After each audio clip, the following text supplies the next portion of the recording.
Friendship. This is an extremely interesting topic, isn't it?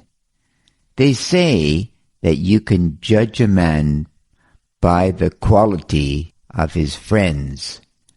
And of course, there is the belief that I must be my own best friend. For sure. And this I believe. I think we all believe this. But that being said, we do need friends.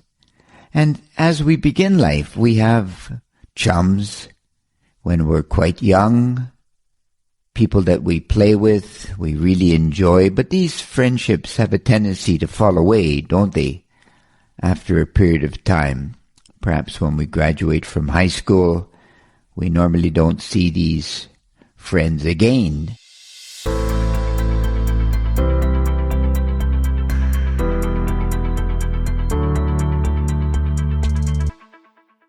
Aristotle, for one, he says that friendships are actually reciprocal. If we want to build a friendship, we have to really try to understand the other human being. And he says, additionally, that there are three types of friendships.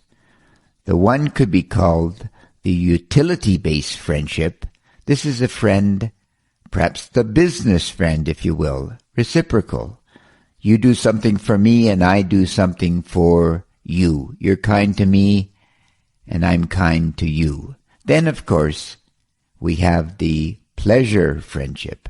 Perhaps the person we go to the gym with, or we go for a jog with, or we go to a bar with, or we go out for an evening with. And then, ultimately, we have the character-based friend. These are friends that we have, if we're fortunate, for a lifetime. And we learn from these friends and through these friendships.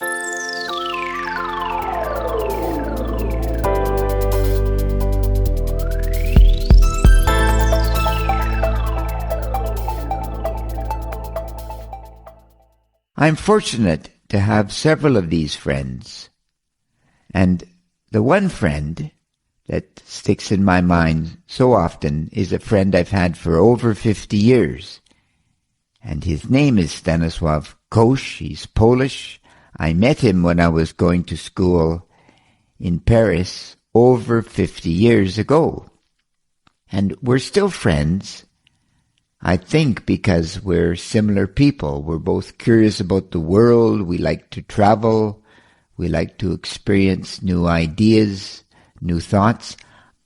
Our friendship is so old that I knew him before he was even married, and now he has 4 children.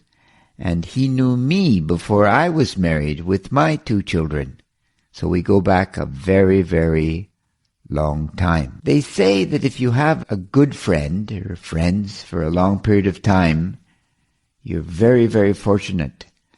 My grandfather, who died when I was 15 years old, had a friend by the name of Dick. Now, my grandfather was a maritime man, was a sea captain, traveled all over the world, and he often spoke about this friend of his, Dick. They were mates. They'd sailed together forever, it seemed. And after my grandfather passed away, Dick wrote me numerous letters, pleading with me, basically, to write him back, to state how I was doing, how my life was unfolding, and perhaps youth, perhaps ignorance. Many excuses could be brought forward today, but I never wrote him back. Not even once. Not once. And I wrote about Dick in my second book, Grandfather is Dead, because Dick made an impression on me, and that is that we should cherish our friendships.